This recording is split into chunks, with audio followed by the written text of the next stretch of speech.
Hey guys, it's Tara coming back to you again. And today we're going to be going into my second lesson.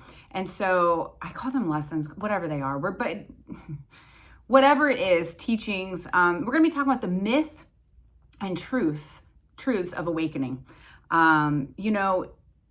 Dissolving illusions, inviting authenticity.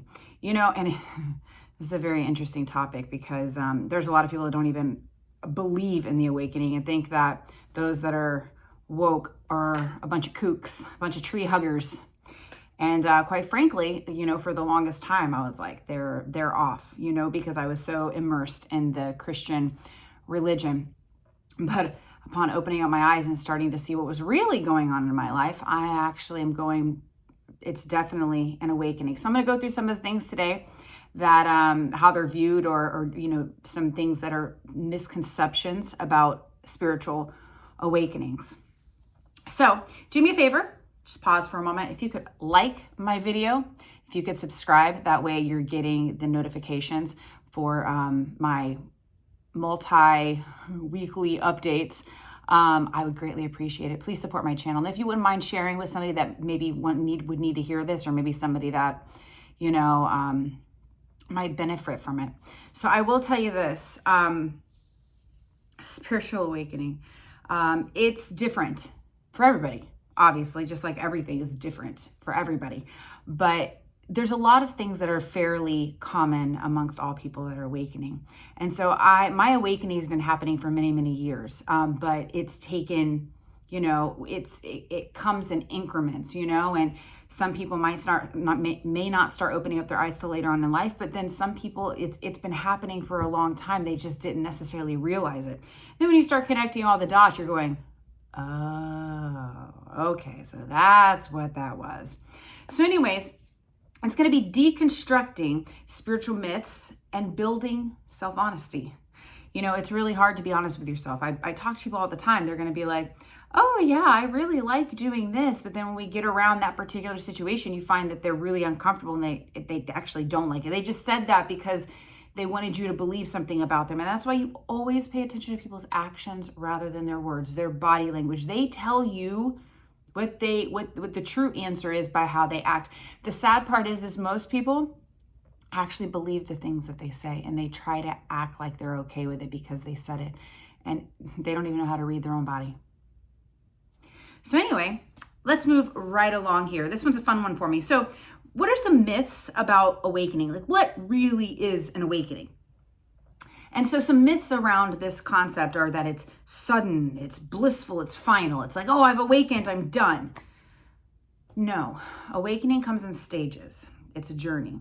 And so, even myself, at times I'm like, oh my gosh, you would level up, if you will, and you're seeing things on a totally different level, and you're going, wow, I'm awakened. And then you level up again, you're going, oh shit, I'm continuing to awaken. Because then you start realizing it's not a final destination. So what is the truth about it?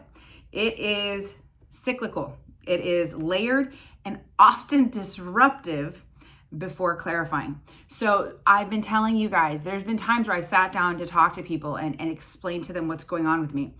And as the words are coming out of my mouth, I'm like, this sounds ludicrous. It really does. It sounds ludicrous. And it's been really hard to explain a lot of that disruption that's been going on in my life. And it's happened in different moments, But yeah, I'm starting to get more clarification as I go along, though. So this is interesting.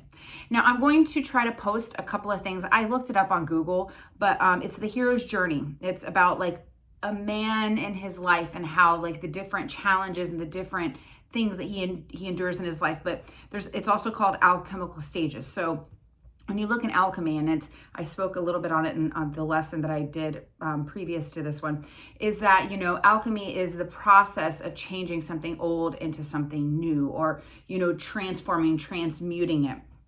And so the alchemical, spiritual alchemical stages, there's spaces that we go to. And the beautiful part I like when it says about being layered or knowing that it's not linear is that you will go up and then you almost kind of like go down. And like, it just depends on what area in your life or what you're addressing. Because, we are multifaceted people, mind, body, soul, emotions, like it's, we're working on different things at different times. You can definitely tell the people that are more advanced in those areas versus the ones that aren't. You can definitely tell when one person they're really off in one area, but they're generally pretty good in other areas. But unfortunately, that one area down here kind of throws you off balance, And so it's very, very interesting, very layered, guys. So, but I'm going to try to post those two different things. And if you go look it up for yourself, you can find there's a lot of diagrams. There's a lot of photos that kind of give you a vision or a visual of what those things are. So awakening is seeing clearly. So it's not like from one day to the next, you just wake up and you just know everything. It is a progression. But I will say this. We already have all of the information. We literally have all of the knowledge. We just don't know it yet. That concept is a little difficult to understand. But it's like, you know how to ride a bike in theory, but you've never sat on a bike. You don't know how it feels. So it's almost like you have to teach your body how to ride a bike. It's there, the possibility's there, but you have to take these different elements and put them all together. The coordination of your body, you're using your muscles, the knowledge of like, okay, I've seen it done. So it's like you have the knowledge, but then you got to put all the components together to actually make it work together. So that's the best way I could do it. It's like seeing clearly. So like I said, when there's different levels and your eyes get opened up more and more and more, you're like, holy shit. Okay, all right, here we go. Buckle up, Buttercup. Wait, I think I said that last time. Buckle up, it's crazy. Crazy good, that is. So first awaken to inner distortions, projections, and unconscious programming.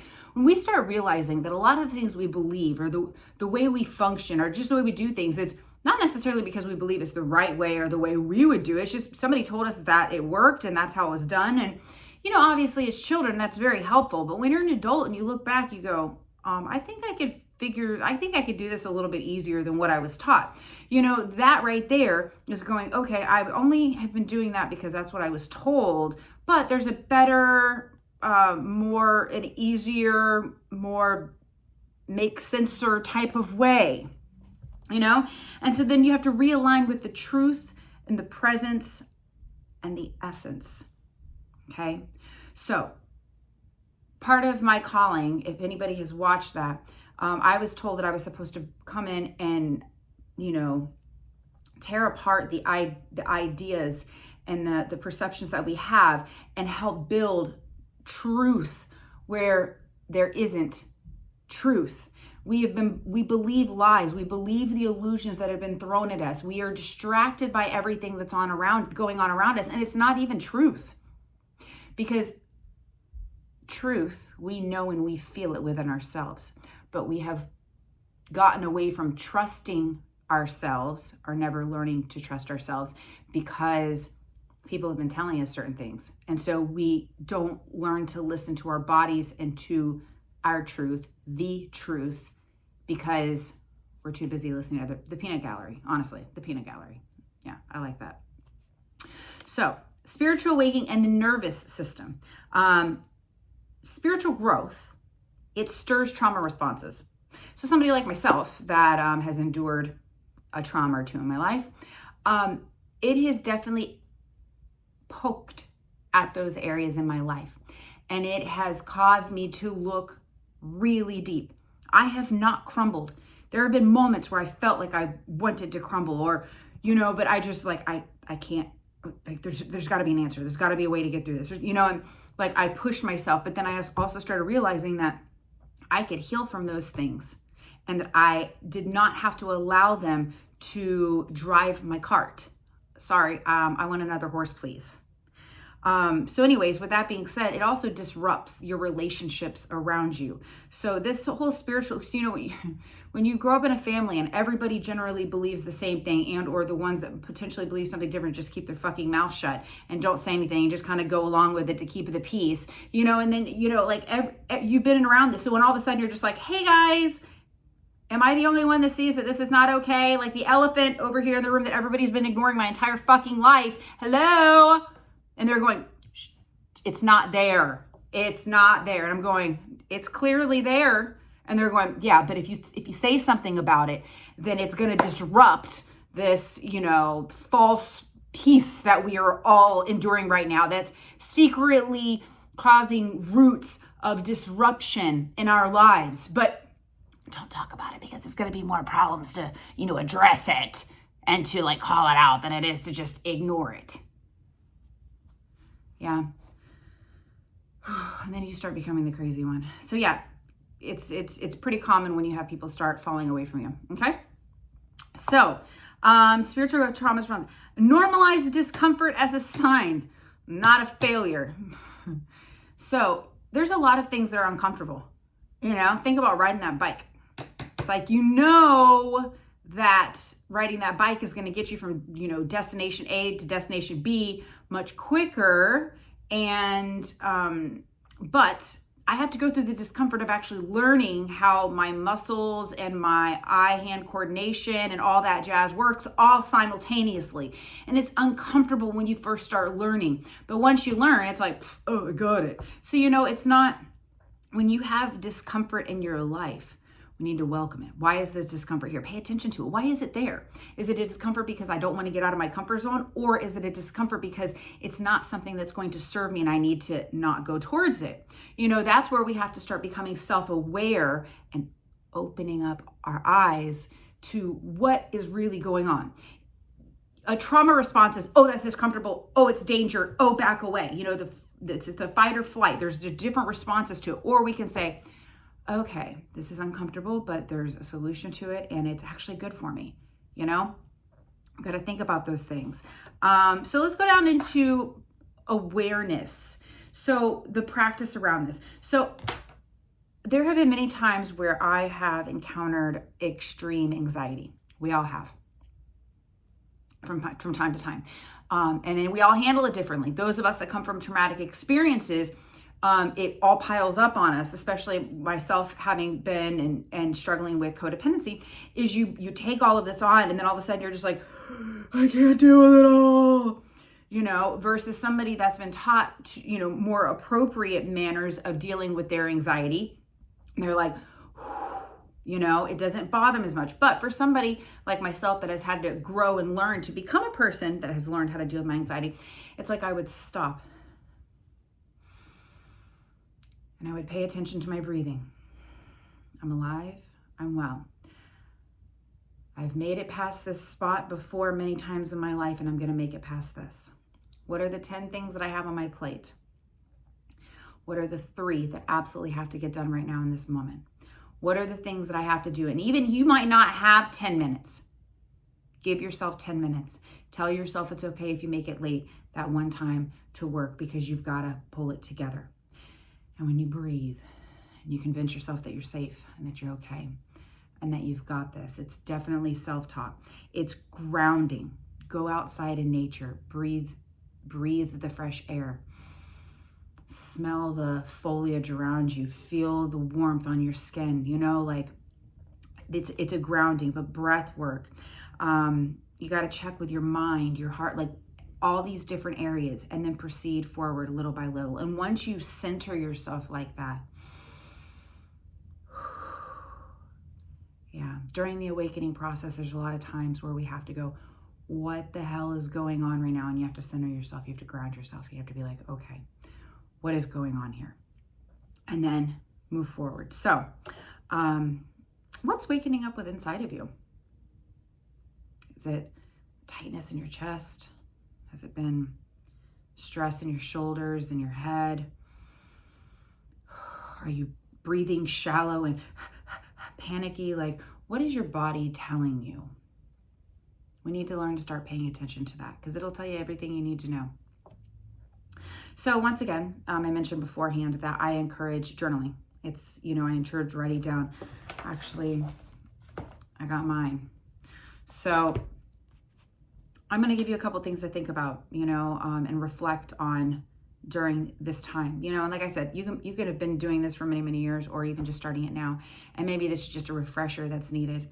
But when you write something down, in your journal, what did you once believe that no longer feels true?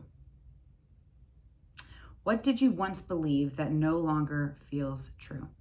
There's a lot of things, growing up, I look back and like my whole mind has been blown because there were so many things that I believed, because of the people that influenced me at the time. And then as I grew up and started learning different things and, what was true and that I didn't have to believe those things, it rocked my boat, but then writing the reasons why and then identifying the truths. And it takes a lot of work, guys, but just write it down.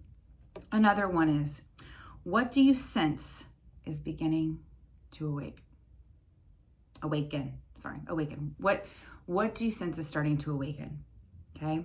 And so at different times, it's different things. And that's good because we all have different things we need to work on. And we just have to start identifying, okay, what's more important right now? What needs my attention? Or because if you don't choose, your body will choose for you. Notice those people that are going on and on and on, work until they finally their body gives up and forces them to rest. So you can either listen to your body and give it rest when it asks for it and begin with, or your body's going to tell you. Yeah. So what is your body telling you? So that's funny. I wrote that down. Anyway. All right. So I'm going to go ahead and close this out. Go ahead and do your journal entries and, share something. I would love for you guys to share with me. What is it that you feel has been going on? Have you had any strange, body, sensory things, ringing in the ears, or have you felt the anxiety or the, what's the word I'm looking for? The dissonance, the cognitive dissonance, fighting between these two contrary thoughts. I would love to hear what you guys have been experiencing. This is definitely a longer video than what I was anticipating, but that's okay. Go ahead and please subscribe so you get updates on these. This is going to be a 28-week series. And so this is just the second of a 28-week series. So we still have 27 weeks to go. So I want to hear back from you guys. I want to know what's going on in your journey. I'm going to share what's been going on with mine. And a lot of that, what I'm going to be teaching is challenging me as well, which that's fantastic because I hope to grow and learn something new every day. So subscribe, and please share with somebody that might need to hear this or somebody else that might be going through this. All right. Love you guys. Mwah.